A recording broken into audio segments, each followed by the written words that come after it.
Thank you for coming. I wish to speak with you both in a place where privacy was assured. We quite understand. What was it that you wished to discuss?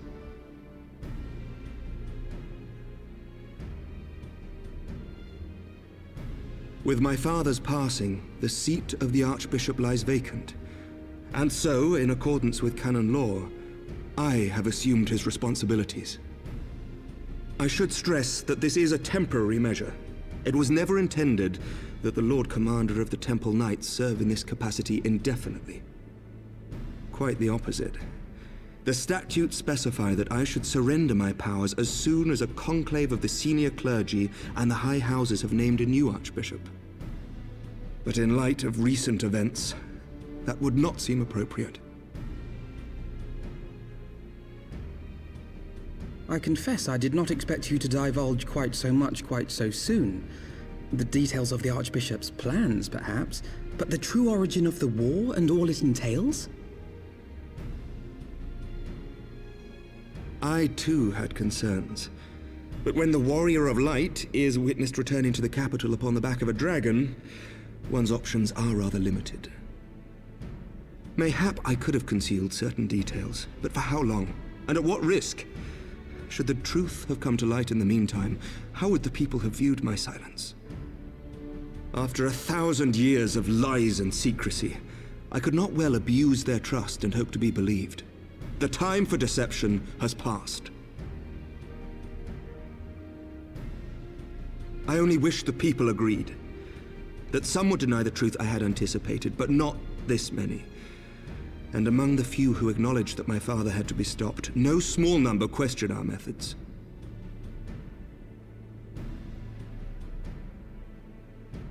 If they suspect a coup, it will not be long before some turn to violence.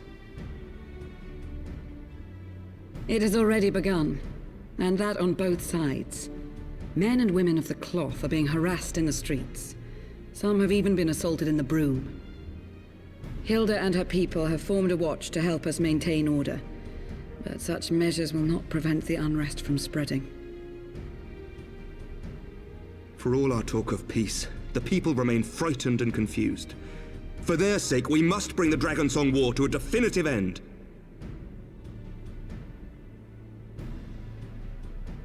And we should be glad to help you, Sir Emmerich. But what precisely would you have us do?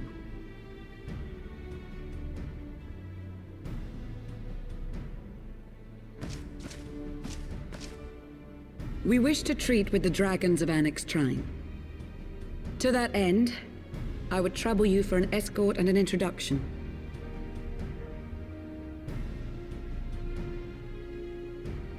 Annex Shrine?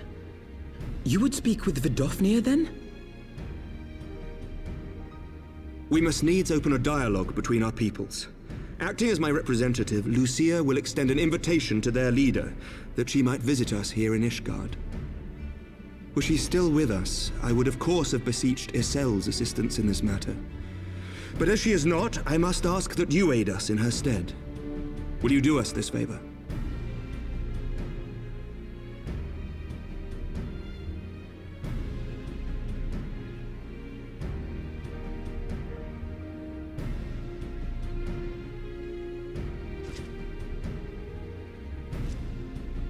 Thank you, my friends.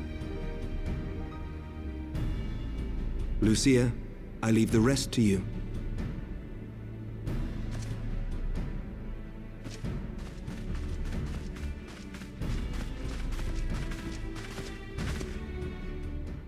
In the wake of the Archbishop's fall, the nation of Ishgard trembled, the faith of her people shaken to its very core.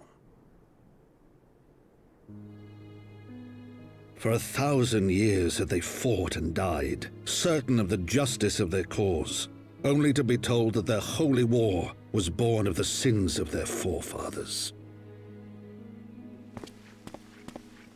What then for those brave men and women, thus stripped of their righteousness but to despair, to deny the truth and decry its speakers?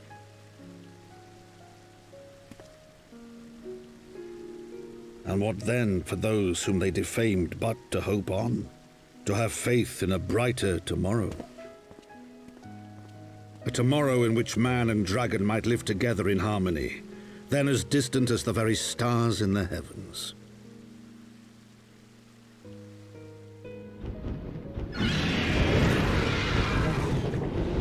Yet while we dared to hope, deep within his lair the enemy lay, gathering his strength.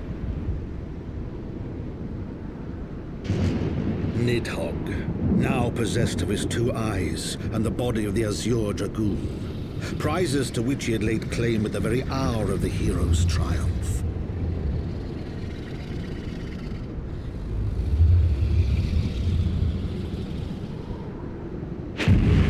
As desperately as we sought the solace of peace, the great worm craved the misery of war.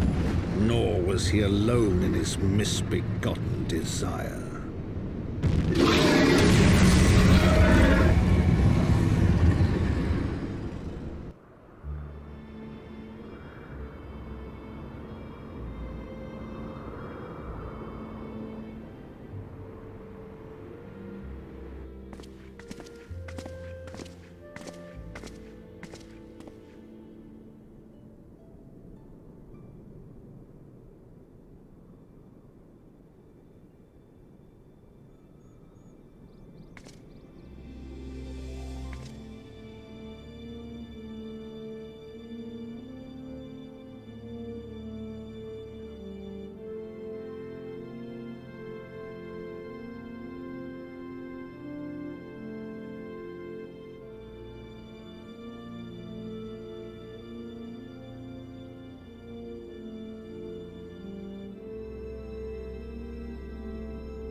I'm terribly, terribly sorry to have kept you all waiting.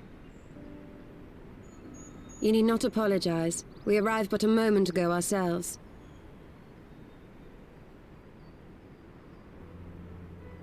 Pray, allow me to introduce Kryle, who has recently come from the Sharlayan motherland. She has generously offered to assist us. Oh, please, think nothing of it. A trip to Eorzea was long overdue. You must be the Warrior of Light. Yes, you certainly do look the part. A pleasure to meet you at last, sir. And who is that I spy but young Alpha No Levieux himself? I dare say someone's grown an ilm or two in my absence. Or are those lifts in your boots? We, Miss Kryle and I met at the studium years ago. I shall forever be indebted to her for her sage guidance. It was no small task keeping him out of trouble, believe you me. The youngest ever to enter the studium, him and his sister, 11-year-old prodigies.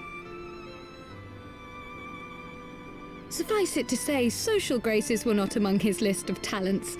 Striding up to his seniors on his first day, head held high. What was it he said again? Thank you, Kryle.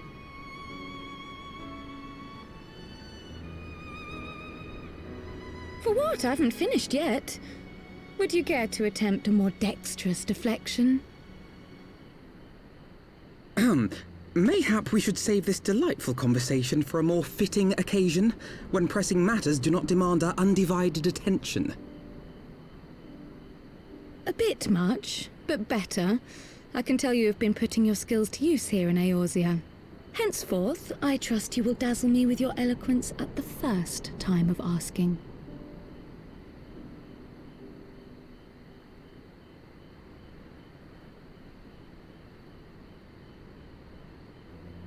Right, on to more pressing matters. Finding Minfilia and the other missing scions.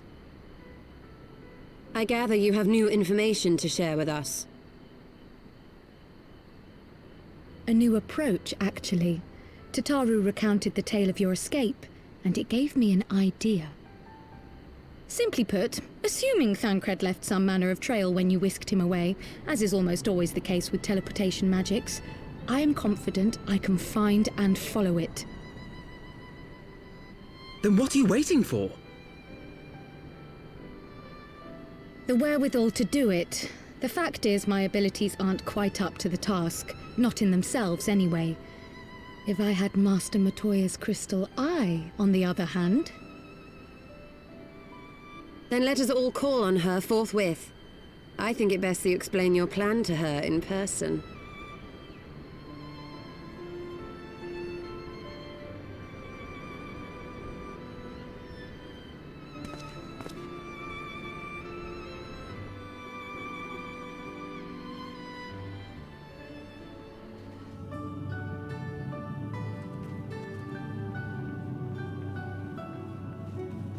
Oh, is that trouble I smell? Or did you forget to wipe your boots on the way in? Forgive us, Master Matoya. We will be sure to wipe them on the way out.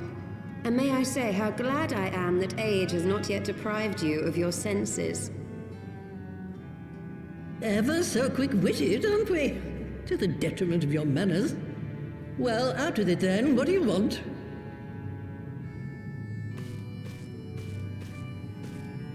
Pray, allow me to introduce myself, Master Matoya. I am Kryle, of the students of Baldessian. I hope you will excuse our unannounced visit. Baldessian, you say? Ah, yes. The old coot set up shop on the Isle of Val, didn't he? Regrettably, our order's headquarters and the isle itself were obliterated by a magic of immense power. I have the blessing of light to thank for my own preservation. Kryle, you too possess the Echo. Well, yes, of course I do. Our order is devoted to uncovering the mysteries of Hydaelyn and interpreting her will, particularly through the study of her gift to us. It was in the course of these studies that I met and subsequently befriended Minfilia.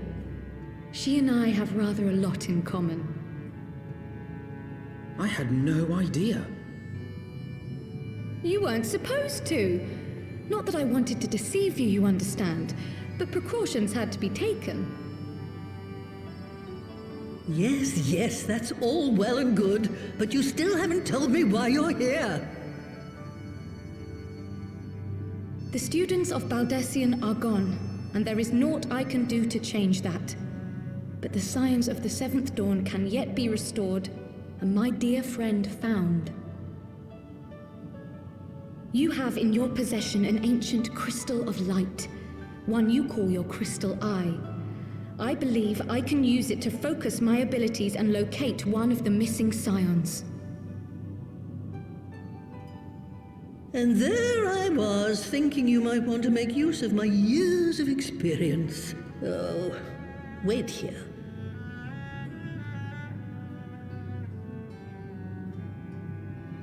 Long did I ponder the nature of this crystal and its familiar radiance, but never did I suspect it was a crystal of light. On the cusp of an umbral calamity, souls blessed with the power of the Echo invariably appear. To aid these, her chosen warriors, Hydaelyn bequeaths to each a slither of her strength in the form of a crystal of light. But as her strength wanes, so too does the potency of her gifts. This crystal, born of an earlier era, is infused with a power far greater than those of this age. You could travel the length and breadth of the land and not find a crystal even a fraction as pure. Its value is beyond measure, as are the risks inherent in its use. No two manifestations of the Echo are alike. I, for example, can converse with beings of every shape and size, excepting beasts, contrary to what others would have you believe. Language has nothing to do with it, of course. Rather, I am sensitive to the whispers of the soul. Their intent, their very essence even, the traces of which served to guide the elementals to Y'shtola. Far-fetched though it may sound, I believe that with your crystal eye, I may be able to pick up where they left off and follow the remaining trail to Thancred. That is, if I have your permission.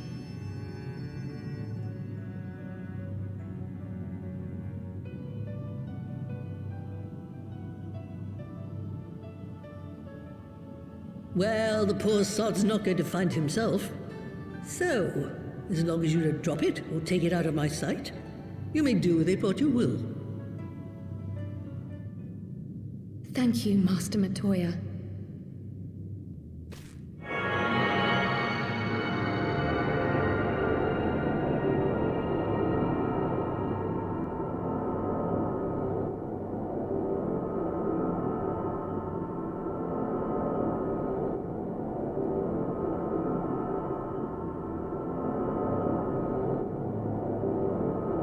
From the Black Shroud, the trail continues to the north and west, towards a mountain, the foot of Som Al. It was a near thing, but he was not deposited within the rock. I think.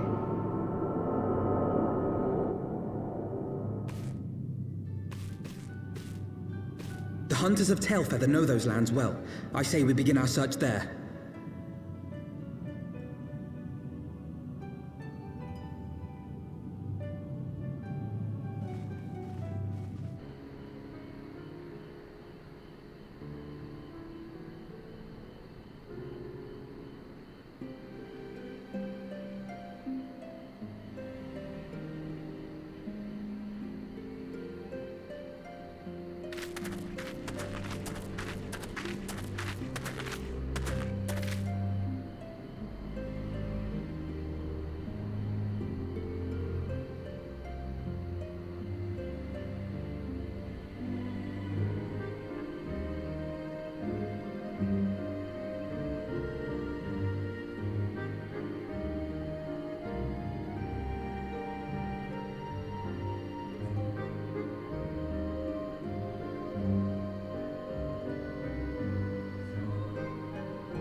This day, we reclaim the reins of history.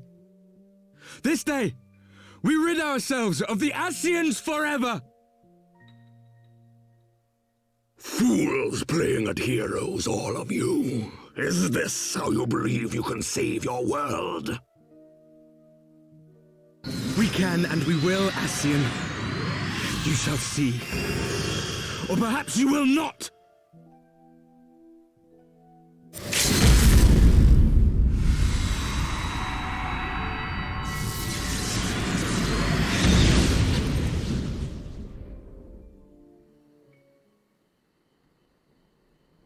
So you are the Warrior of Light, the savior of Eorzea.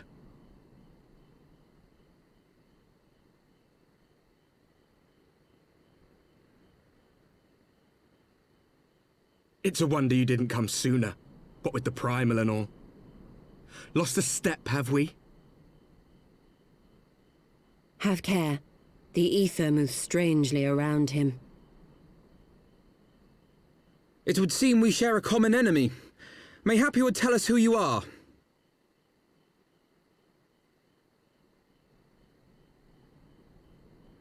Shall we show them?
Not very sporting of you to interrupt, but so be it.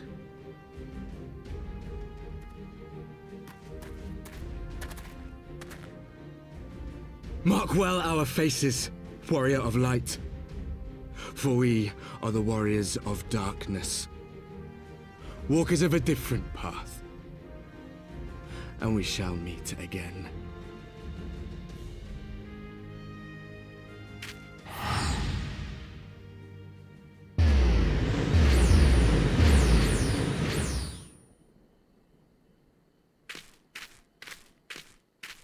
Warriors of Darkness?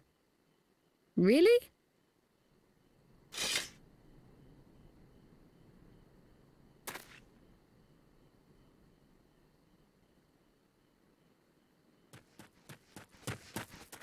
Thancred! Are you all right?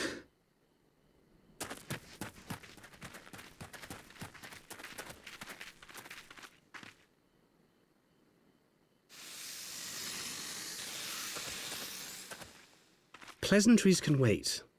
I'd rather not be here when the Nath arrive. Agreed?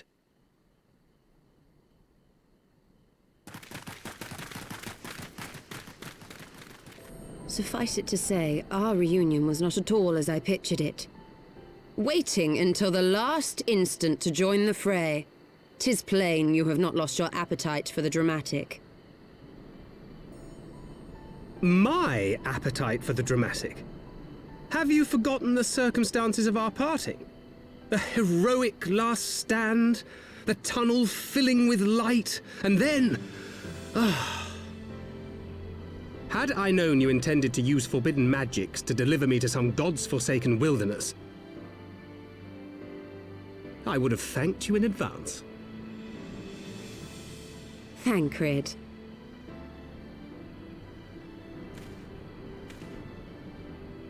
If nothing else, you might have warned me that I would emerge from the live stream in the Altogether. Eventually, I managed to fashion knives from some obsidian I found, and set about hunting for meat and hides.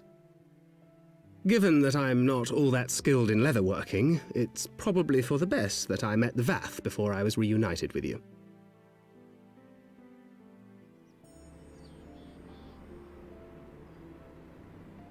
So you were the fleshling clothed in skins of whom the storyteller spoke? A description which fit me as ill as the skins themselves. Happily, I was able to trade with the Vath for garments better becoming a man of refinement. From them, I learned of Ravana, and of the great warrior who had once laid him low.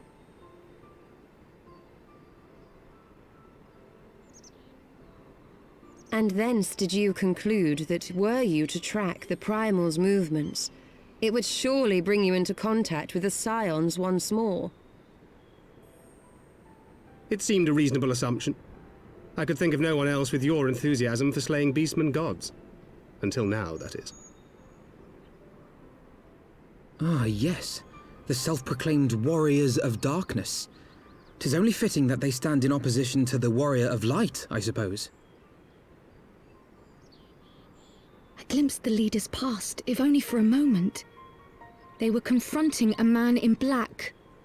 An Ascian, I think.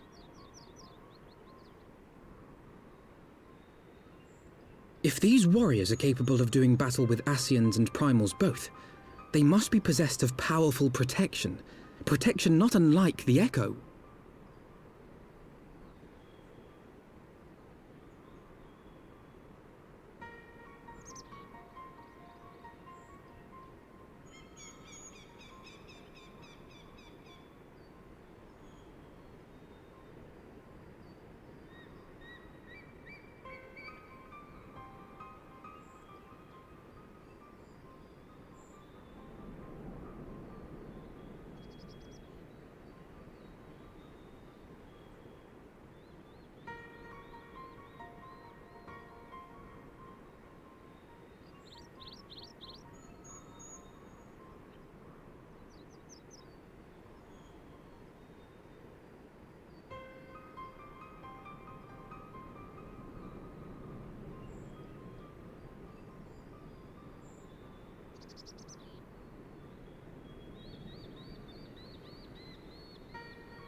Even as the Scions celebrated the return of a long-lost friend, honorable men plotted to deprive them of another.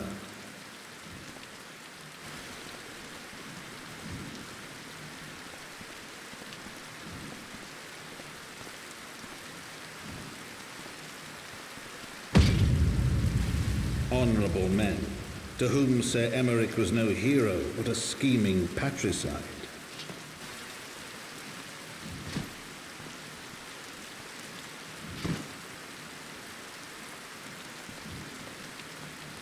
Honorable men who would fain wash the paving stones of foundation with the tyrant's blood.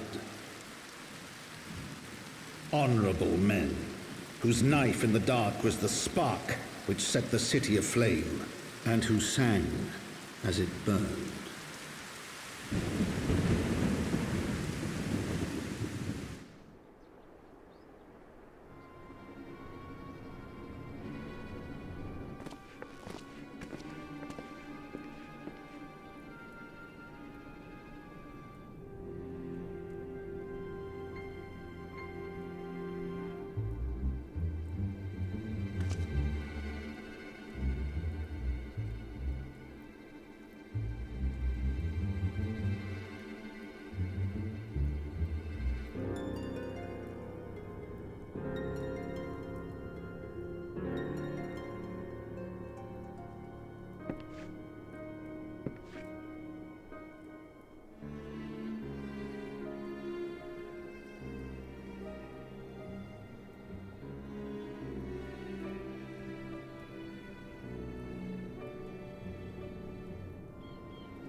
I do not mean to diminish our accomplishments, but until we identify the ones who ordered the fires set, our work is far from finished. Between the various conservative and religious factions in Ishgard, I dare say there's no shortage of parties who would like to see the status quo preserved. Do any likely suspects spring to mind?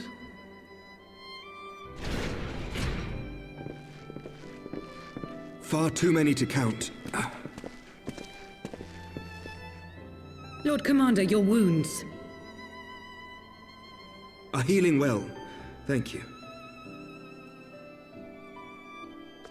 Time is of the essence. Lest we forget, these men would sooner put their own city to the torch than see it change. When our enemies learn that we have apprehended their arsonist, there is no telling how they will react.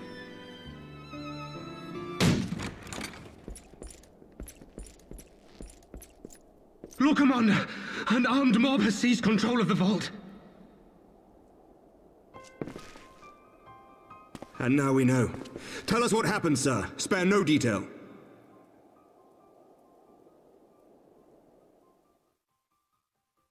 We were directing refugees into the Basilica, as you ordered, when all of a sudden, men brandishing weapons were all around us. It happened so fast, my lord. We had no time to respond. They've taken the refugees hostage and barricaded themselves inside the vault. And they sent you to deliver their demands. They, the true brothers of the faith, demand that a conclave to select the next archbishop be held forthwith. Furthermore, they declare that you, Lord Commander, are guilty of patricide and high treason, and that you must surrender yourself at once to receive of the Fury's judgment.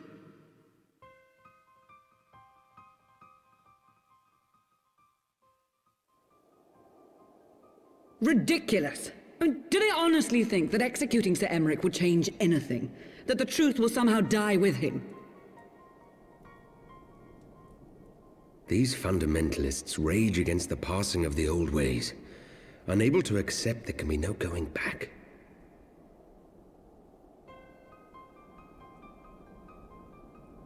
Given the fanciful nature of their demands, a peaceful resolution does not seem likely. If the hostages are to be rescued, it will be by force, I fear. Agreed. Lucia, take a contingent of knights and establish a perimeter outside the entrance. At once, Lord Commander. Hilda, I need your people out in force throughout the Broom. When word spreads of the situation, the friends and family of the hostages may try to take matters into their own hands. I will not give these militants more targets.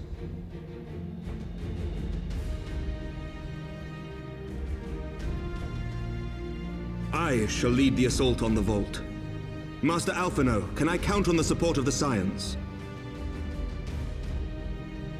Of course.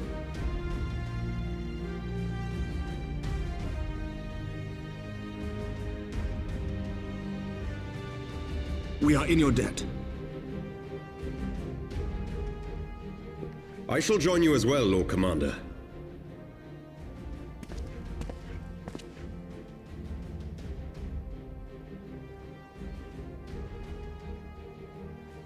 Your assistance is most welcome, Lord Atwarel. To arms, then, friends. Time is against us.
This knife does not yield!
Closer!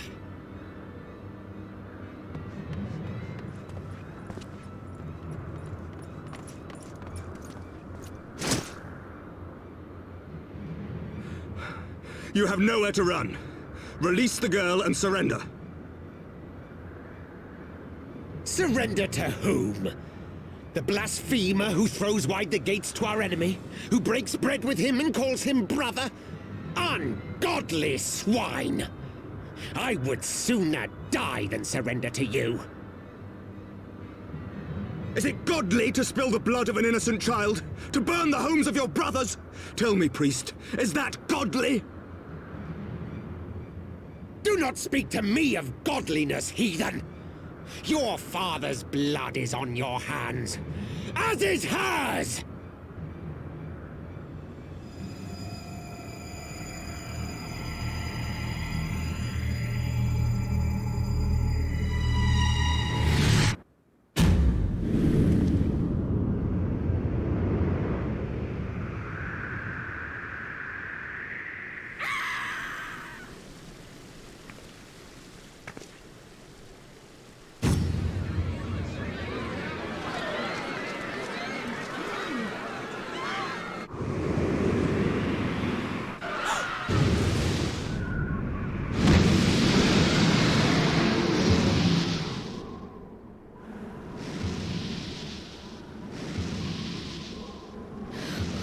What? But I...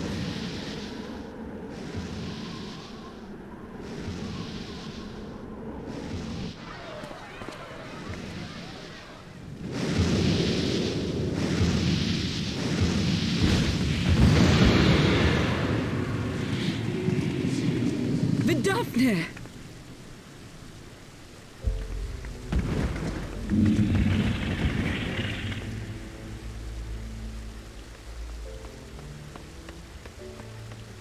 Well met, knight. Mayhap I chose an inopportune moment? Not at all. Pray forgive us this most unworthy reception. We are honored to have you with us, and right glad of your aid. Fortune delivered the child unto me. I had but to receive her.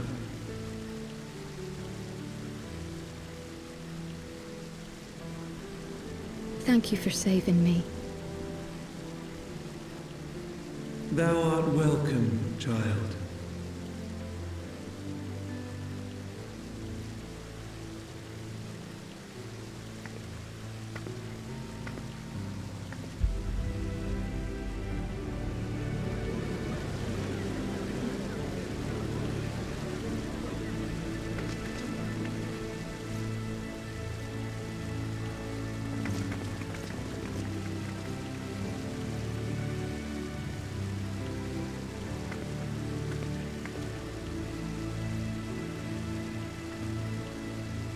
Never did I think to be indebted to so unexpected a savior.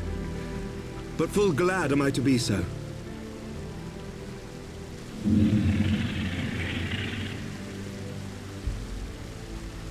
Friend of Izel, warrior of warriors, I had hoped to meet with thee.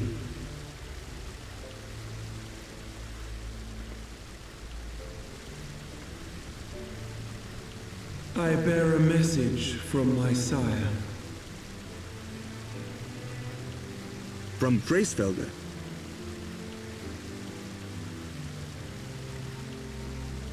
Upon returning to our lands, Nidhogg's shade did sing unto his brood, and they for skies unknown did then take wing.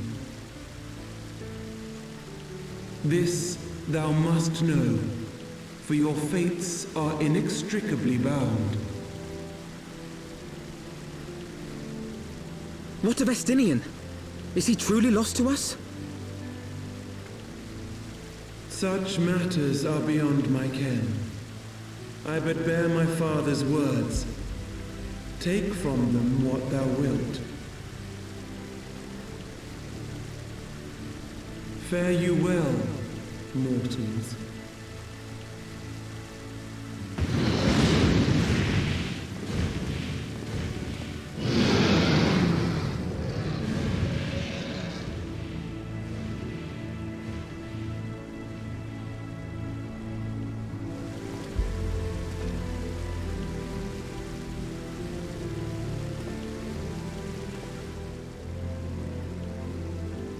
So it is as they say then.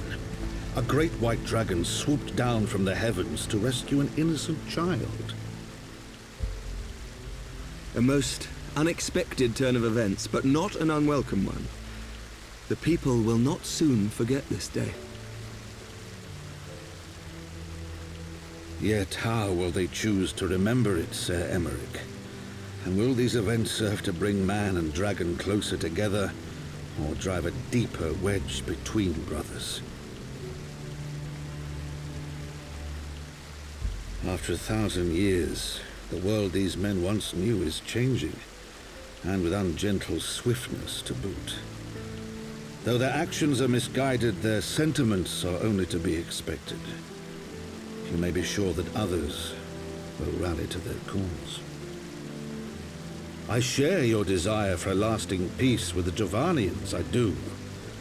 But I would not see it built on the bones of our countrymen, nor on our own.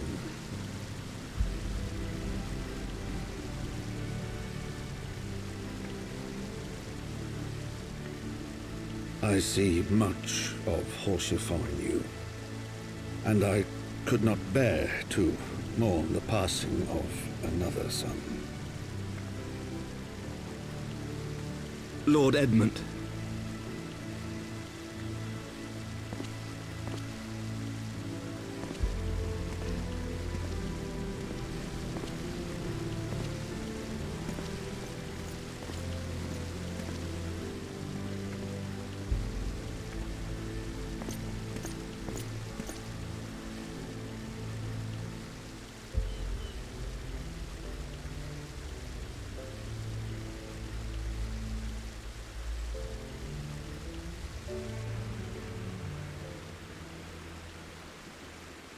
That Vidofnir should chance to arrive even as the girl fell. Truly, I could not have planned it better myself.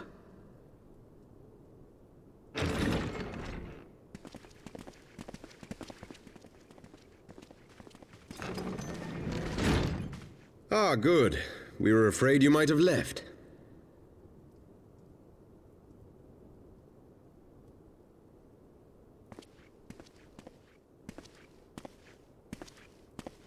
A shield, my lord? Fit for a true knight. An expression of our gratitude to you and yours, long overdue.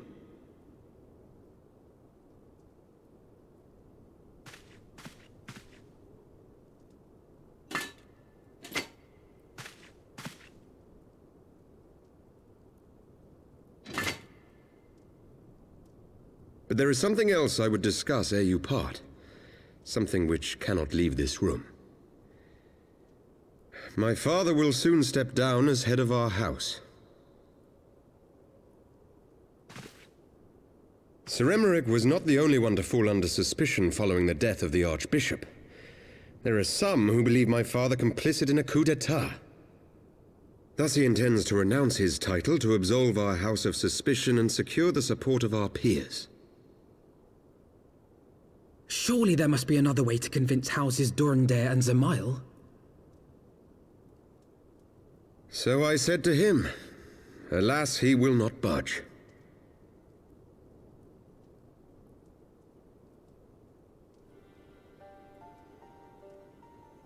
Ever since I was a child, I knew that I would one day succeed my father. The thought of it filled me with pride. Yet once I learned the day was at hand, my heart was filled with naught but dread. Our legacy is built upon the lies of our forefathers. In accepting this title, am I not perpetuating this injustice? Why should I become the next count?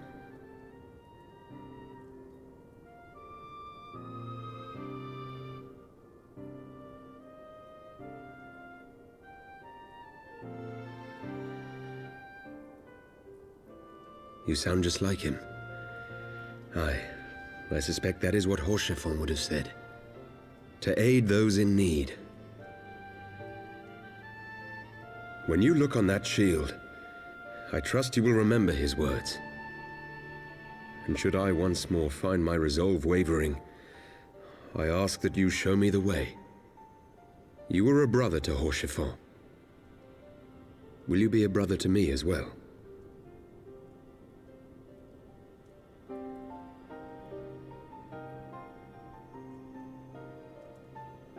Come, Manelaine. There's much to be done. For Father, and for Sir Emmerich, and for Ishgard.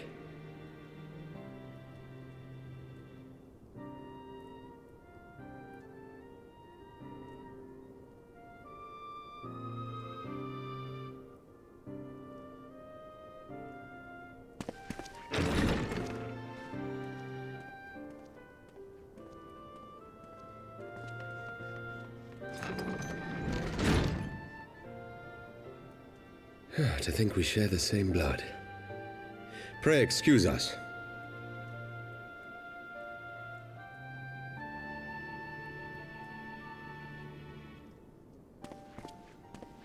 Those were the days of promises and vows, of tentative first steps into an uncertain future. A future shaped by the choices we made, in ways we could never have foreseen. Born of good and evil, of light and darkness, and shepherded by our hand. Be it for weal, or be it for woe.